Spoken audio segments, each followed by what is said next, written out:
Assalamualaikum, dengan saya Ubay. Kali ini saya mau sharing perjalanan mudik tahun 2026 Jakarta-Bandung tanggal 17 Maret kemarin. Tadi saya keluar rumah sudah agak siang, sekitar jam 11-an ya. Rencananya memang zuhur dijamak dengan asar, karena parkiran perjalanan sekitar 3 jam. Saya lihat di peta jalanan juga relatif lancar, malah lebih lancar dibanding akhir pekan biasa. Oke, ini sambil jalan saya akan cerita tentang bagaimana kami memilih mobil Aion T ini, Aion UT standar ya, serta pengalaman pemakaian termasuk kelebihan dan kekurangannya.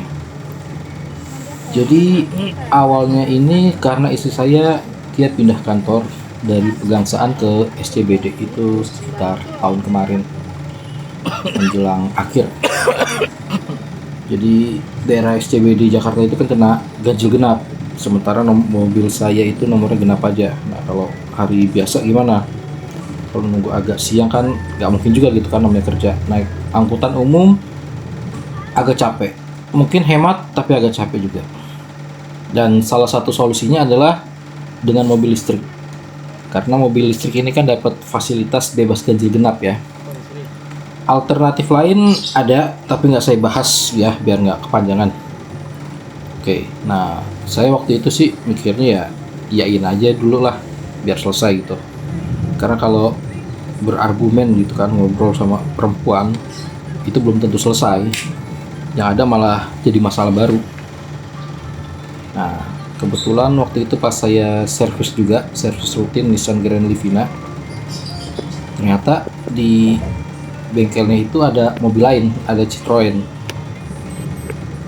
Nah dia ada beberapa, dia satu model bodi tampilannya, tapi dia ada varian, ada yang manual, ada yang matic, ada juga yang listrik.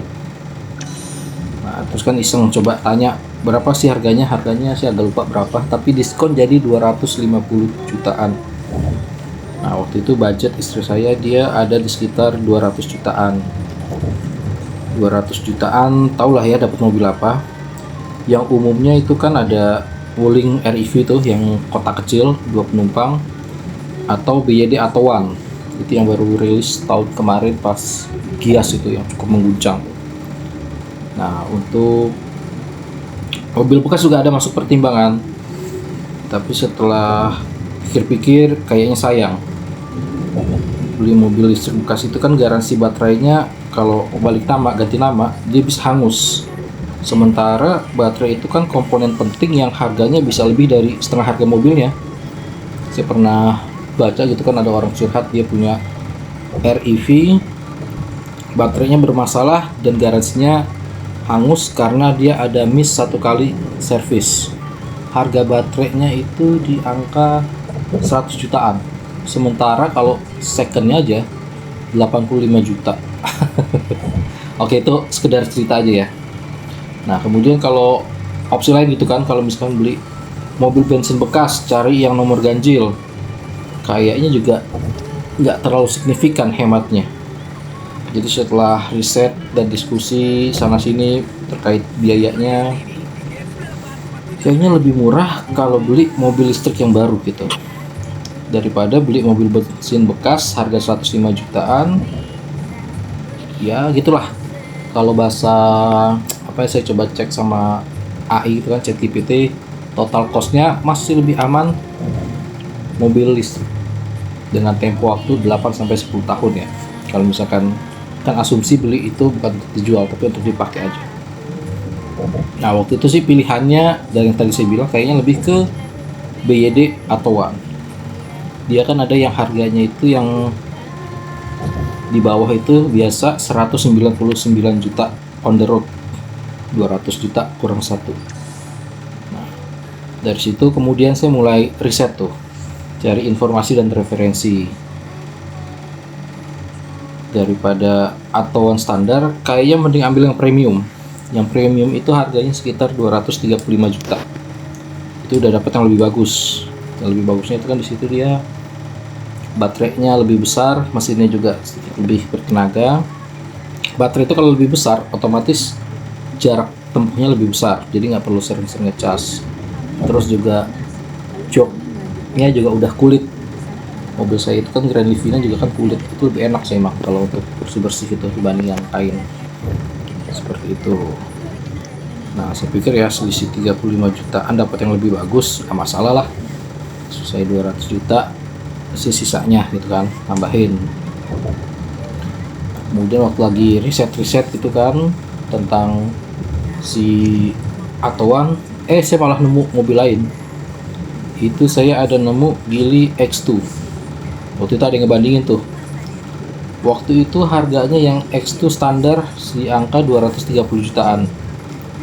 Nah, tapi katanya dia itu punya mesin dan baterai yang lebih bagus daripada si Atowan ini. Jadi kan saya bandingin tuh. Si Atowan Premium 235, Geely yang biasa 230. Itu malah katanya ya, untuk baterai dan mesin masih mending Geely X2. Kalau mau lebih naik lagi yang Geely Pro Max atau apa sih, agak lupa namanya, itu angkanya harganya sekitar 260 juta. Wah, lumayan juga gitu. Nah, saya bilang ke istri saya, ya udahlah daripada gimana-gimana, coba kita survei dulu aja. Karena kan ya beli mobil itu kan niatnya kan memang untuk lama gitu kan, bukan untuk dijual lagi. Saya juga sambil nyari-nyari juga malah nemu juga mobil lain. Waktu itu ada Jayco J5, harganya itu mulai 260 jutaan. Kan ada yang J6 itu masuknya lewat Chery. Nah si Jayco ini juga ada mau masukin, saya lihat gitu di YouTube. Jadi sambil riset nyari, istri saya itu udah mulai kontak-kontakan gitu kan, cari informasi. Kebetulan di deket rumah ada dealer BYD di Kalimalang. Nah istri saya udah nanya-nanya tuh tentang promo sebagainya. Waktu itu memang udah bisa dibilang 90% mau Atowan. Istri saya mikirnya Atowan yang biasa, saya mikirnya ya Atowan yang premium aja. Tapi ya karena ngeliat ada X2 cukup menarik kelihatannya, jadi belum sepakat gitulah. Nah jadi saya pikir kebetulan kan nanti bulan Februari ada event IMS, mending sekalian aja di sana sambil lihat-lihat mobil lain, siapa tahu gitu kan. Di sana kan selain banyak pilihan, biasanya juga ada promo dan sebagainya yang lumayan. Biasanya untuk ya kalau nggak hadiah, potongan harga lebih dari sekedar lumayan lah. Karena saya waktu itu juga kerja, jadi waktu itu rencananya tanggal 14 hari Sabtu kita mau survei dulu aja, lihat-lihat, dan kalau udah ketemu cocok diskusi, baru tanggal 15-nya deal mobil apa gimana. Nah jadi tanggal 14 itu kami lihat dan ngobrol dengan beberapa sales sambil juga test drive juga. Waktu itu sih di pikiran kami ya, itu masih BYD Atowan Premium atau Geely X2. Geely X2 nya kan bedanya dia yang bawah sama yang atas itu dia ada baterainya, kemudian ada panoramiknya, terus sama dia ada kaca ambient gitulah ya, itu beautifikasi aja sih.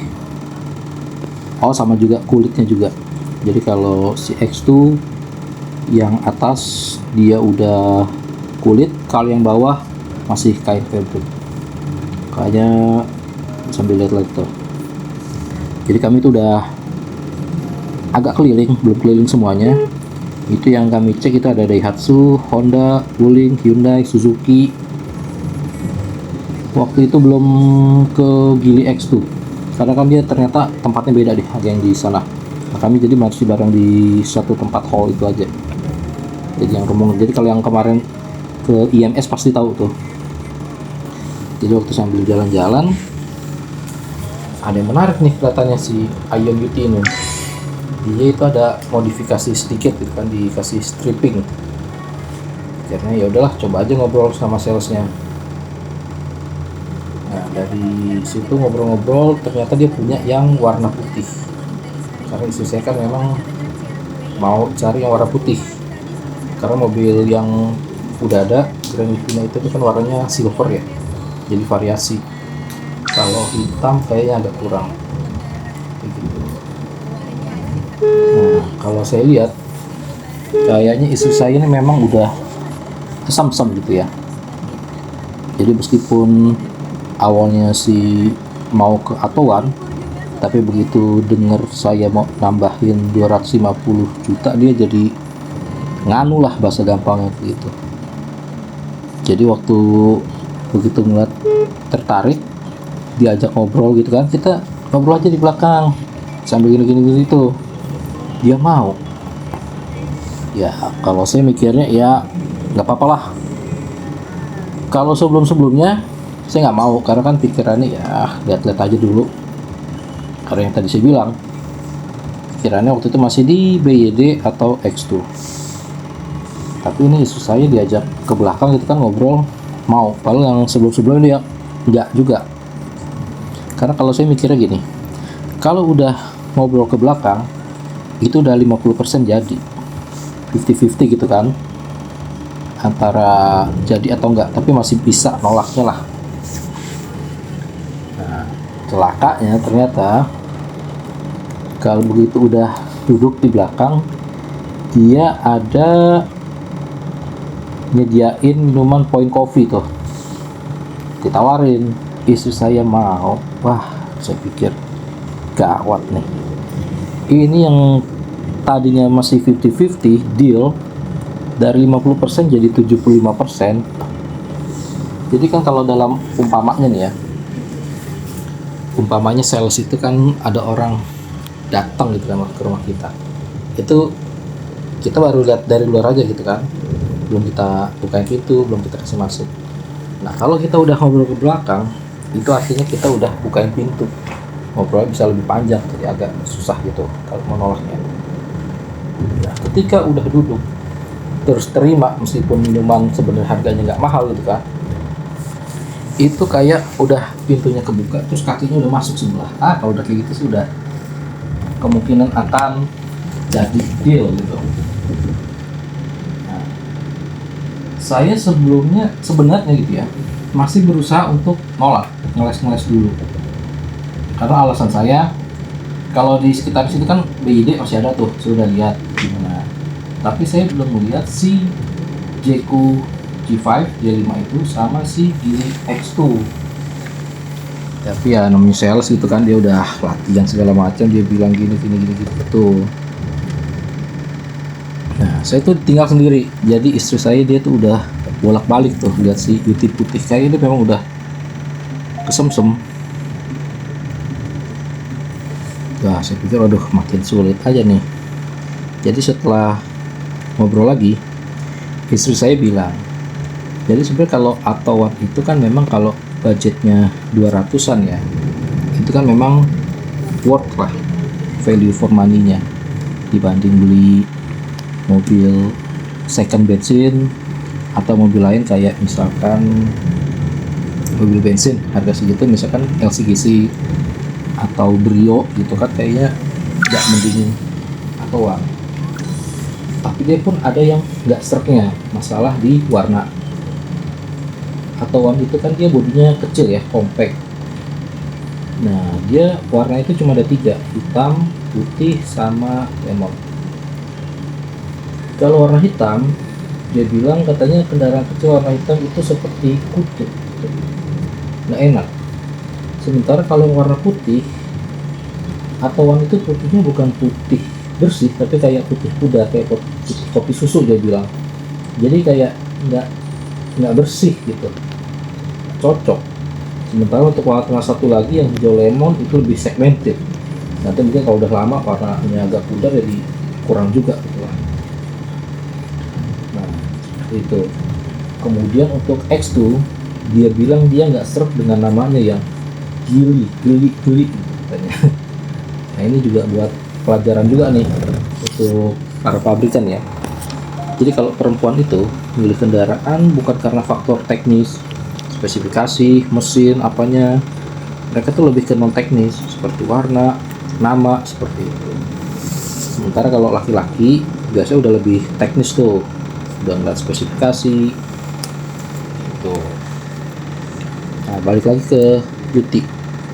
Jadi waktu istri saya asik lihat mobil, saya kan masih berusaha ngeles-ngeles gitu kan, yang tadi saya bilang gitu, biar nggak SPK lah.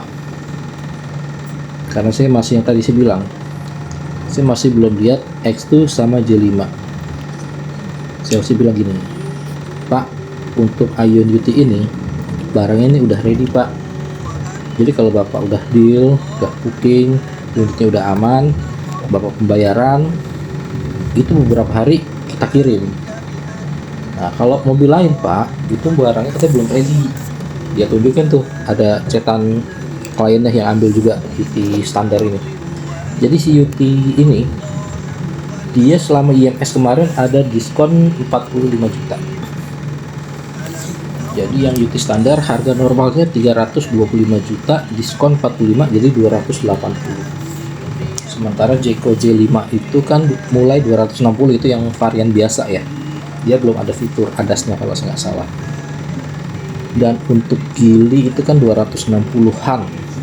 Dia yang varian atas tapi sudah ada ADAS-nya, sementara kalau yang bawahnya itu yang 230 belum. Tapi si UT ini punya keunggulan di mesin sama baterainya kalau yang saya lihat seperti itu.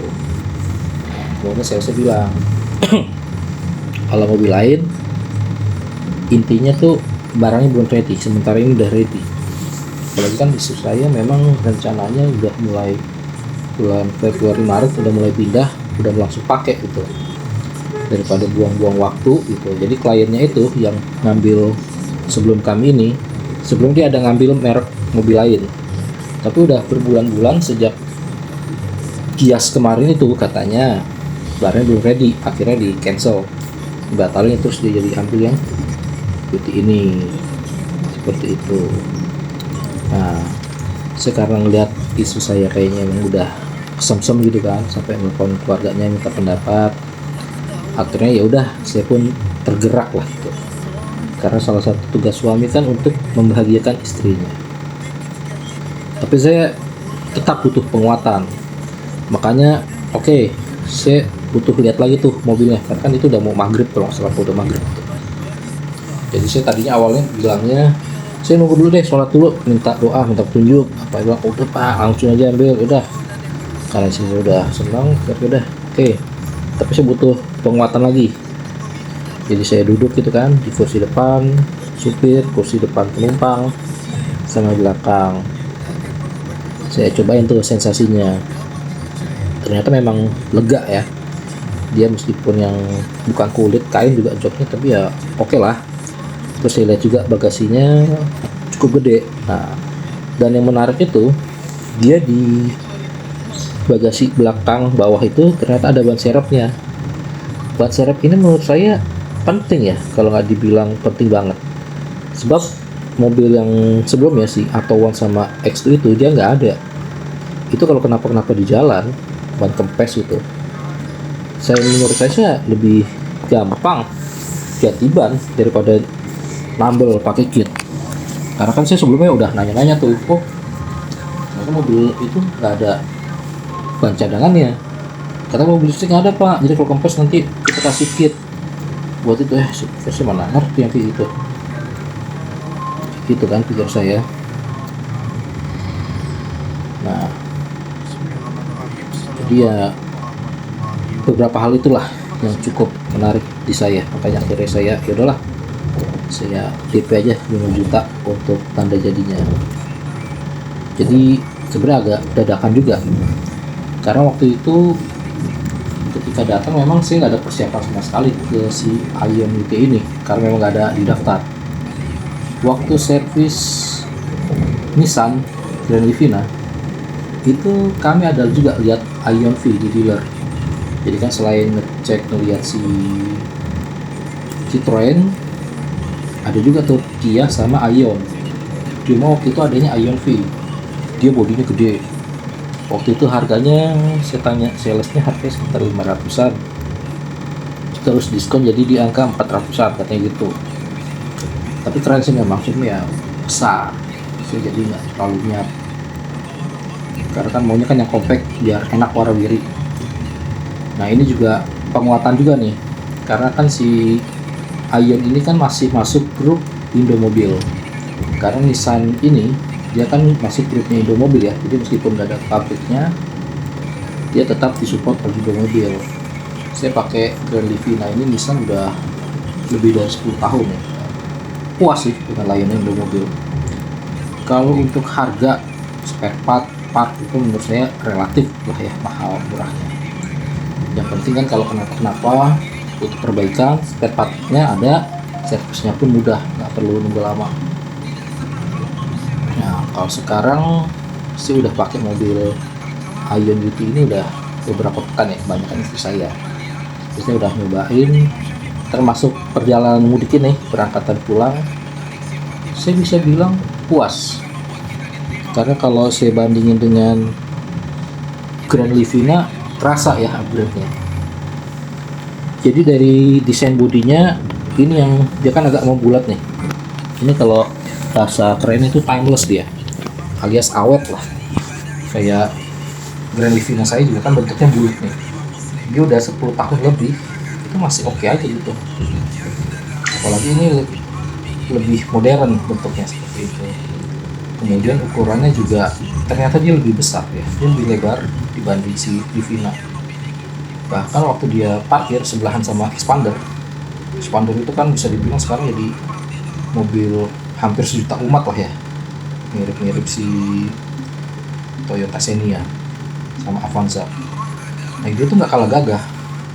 Jadi kalau dibanding sebelah Expander, dia tuh lebih lebar meskipun lebih pendek.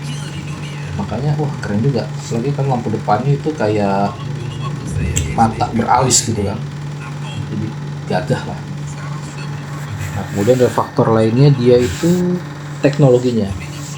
Jadi dia meskipun yang standar, dia udah ada ADAS level 2 sama kamera 360. Ini kan kalau di mobil saya yang sebelumnya nggak ada, makanya terasa banget lah. Nah untuk kamera 360 ini sangat membantu banget menurut saya ya, di jalan maupun di parkiran gitu. Nah untuk kabinnya juga saya kan udah nyobain, memang lega. Jadi ruang kaki penumpang belakangnya itu juga luas dia.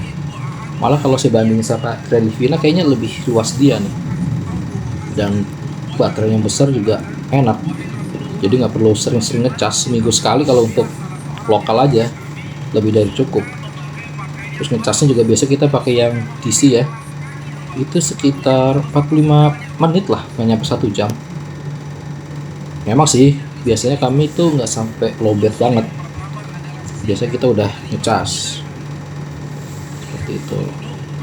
Jadi kalau secara umum kelebihannya si GT ini menurut saya ya, dia di desain modelnya yang modern minimalis, itu yang timeless gitu kan, awet.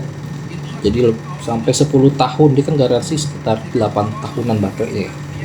Jadi 8-10 tahunan menurut saya masih oke nih gitu. Meskipun ada juga bagian yang saya nggak cocok di bagian bumpernya itu depan. Dia kan yang di bagian bawahnya itu kan ada yang hitam itu kalau umpama muka lampu itu kan matanya, nah yang hitam itu tuh seperti orang nyengir lebar gitu. Jadi kayak agak apa kalau orang Jawa bilang mungkin wagu gitu ya. Tapi ya ini selera aja sebenarnya. Kalau di saya sih itu yang agak kurang. Kemudian kelebihan lainnya yang kedua itu fitur keamanan yang tadi udah saya sempat bilang ya. Karena dia udah ada level 2 termasuk 360 unit kameranya. Ini poin penting menurut saya. Tapi meskipun ada juga fitur keamanan ini yang justru kadang bikin nggak nyaman juga. Jadi dia kan ada asistensi mengemudi yang rem otomatis tuh. Kalau ada dadakan ya, kita tahu kan Jakarta itu kayak gimana, motor suka selap-selip. Kalau kita ngerem mendadak otomatis itu dia bisa bahaya. Kemudian dia ada juga pengendalian setir biar nggak keluar jalur. Nah ini juga kalau kita berjalan kan fleksibel ya, kadang itu malah terasa kayak berbahaya juga gitu. Tapi untungnya ini bisa disetting biar nggak mati, biar nggak aktif gitu, biar mati. Nah terus kelebihan lainnya, dia itu ruang kabin yang lega yang tadi saya bilang, ruang penumpangnya pun lega. Jadi untuk tempat kaki pun juga masih longgar. meskipun yang penumpang depan dimundurin, belakang itu masih enggak begitu. Jadi untuk penumpang yang badannya tinggi mungkin agak gemuk juga masih oke lah. Kemudian ban serep itu yang tadi udah saya bahas lah ya. Jadi kalau mobil lain itu ya khususnya itu si Alto sama si X dia nggak punya, ini ada. Nah, kan saya ketika ngelihat ban serep ini, saya ngelihat jadi bagian bawah belakangnya juga nih, kolongnya itu saya lihat dia rapi sih Altoan ini, jadi nggak kopong. Nah beberapa mobil listrik saya lihat itu bagian bawah itu kadang nggak rapi dan kayak kopong, itu nggak enak. Nah, tadi kan kelebihan, sekarang kita bahas kekurangannya. Kalau menurut saya juga ada kekurangannya. Yang pertama, tempat duduknya ya, joknya itu. Kalau di bagian pinggang itu lumbar ada, dia sih enak tapi agak senyaman Livina. Kalau perjalanan dalam kota yang cuma sebentar, 1 jam 2 jam masih oke lah. Tapi ini kan pas mudik kan lumayan, tadi sih bilang 3 jam lebih, itu terasa. Kalau Livina itu enak-enak aja gitu, nggak terasa gimana. Kalau ini nggak pegel tapi agak nggak senyaman Livina. Memang Livina itu nyaman banget. Kemudian atapnya, jadi waktu hujan itu dia ternyata agak berisik. Mobil ini kedap, dia untuk suara jalan kendaraan lain itu nggak masalah, cuma ketika hujan ada netes di atapnya itu dia suaranya lebih keras dibanding Livina. Livina itu lebih kedap ya. Mobil ini kedap tapi nggak sekedap Livina ketika hujan. Kemudian bagasinya ini dia kan nggak terlalu besar ya, karena memang cuma 2 row. Kalau Livina itu kan 3, jadi yang 3 row-nya ditutup itu jadi bagasi lebar seperti itu ya. Memang sih dia ini kan bukan MPV ya. Nah cuma masalahnya juga ketika sandarannya, kan waktu saya mudik kemarin kan sandaran itu saya turunin tuh karena bawa barang lumayan banyak, dia bagian depannya itu nggak rata. Kalau Livina itu kan dia rata lurus gitu, enak tuh. Nah dia bagian depannya dia agak tinggi gitu, jadi nggak rata. Kalau menurut saya ini agak ya kurang sih menurut saya. Kalau orang-orang kan yang di iklan itu yang saya lihat kan dia kursi jok depan yang disandarin ke belakang sampai ke row 2 jadi kayak sofa. Nah kalau saya sih lebih prefer yang sandaran belakang itu diturunin biar belakang itu bagasi sampai tengah lapang. Biasa kalau bawa anak kecil tinggal kasih alas aja gitu kan, karpet atau kasur, udah enak tuh bisa tiduran ya. Preferensi juga sih ini baliknya ya. Kemudian kekurangannya dia tuh minim tombol fisik. Dia kan tombol fisik itu memang nggak banyak ya, ada di atas itu yang makanya saya sempat ngalami, saya pencet yang ada tombol mati. Ini juga bisa dibilang juga preferensi lagi ya masing-masing. Kalau saya kan ya mungkin karena bapak gitu, biasa pakai mobil yang lama ada tombolnya pencet-pencet, ini nggak ada, semuanya serba di head unit kok, kayaknya agak ya biasa aja gitu loh ya, kebiasaan aja sih, balik lagi preferensi. Tapi ya tadi saya bilang ini subjektif ya, karena ini memang menurut saya, dan saya bandingannya ke Livina, mobil saya yang satu lagi, karena kan saya pakai itu udah cukup lama ya. Tapi terlepas dari itu semua, kalau menurut saya secara umum sih selama kurang lebih 1 bulan ini saya puas sih dengan si UT ini ya. Jadi kalau misalkan ada yang tanya nih, misalkan UT ini mending mana, yang standar atau premium? Kalau saya ditanya, kalau duitnya ada dan cukup, mending ambil yang premium aja, karena itu memang terasa sih. Dia khususnya di jok kulitnya itu, saya biasa di Livina jok kulit, terus ini pakai kain gitu, lebih enak kalau misalkan perawatan bersihin. Makanya kan harus lebih hati-hati, jangan sampai kotor seperti itu. Kalau mau lihat perbedaannya, coba cek video saya yang tampilan Aion UT sekilas, di situ ada saya tampilin tuh perbedaannya si UT standar dengan premium. Tuh. Tapi kalau misalkan yang duit memang nggak terlalu berlebih, standar ini pun nggak masalah. Apalagi kayak saya kemarin dapat diskon dari 280, oke banget itu. Nah kemudian kalau misalkan dananya mentok di 200-an atau 250 lah, Gimana kalau memang harga dananya 200-an, ya udah atoan yang biasa aja. Atau kalau misalkan ada 250, menurut saya atoan yang premium pun juga oke. Kenapa bukan X2? Kalau sebelumnya kan ada X2, karena saya cek X2 itu harganya naik ternyata. Kemudian saya lihat juga di Jakarta ya, setelah IMS ini atoan makin banyak. Ya menurut saya yang tadi saya bilang lagi, memang dia ini worth banget itu, value for money nya. Jadi kalau punya duit 200 sampai 250, ambil BYD nggak masalah, cuma mungkin perlu nanti beberapa di upgrade, seperti kaca filmnya mungkin yang diganti gitu. Ya tapi semua balik lagi ke selera masing-masing, karena kayak teman saya juga, dia bilang kalau mau ngambil listrik katanya masih agak takut servisnya segala macamnya, terus kalau dijual laginya ya itu balik lagi ke masing-masing. Kalau saya kan makanya yang Grand Infinity saya juga nggak saya jual, masih saya pegang bensin tetap buat backup, karena dia bagasinya besar, terus juga lebih nyaman.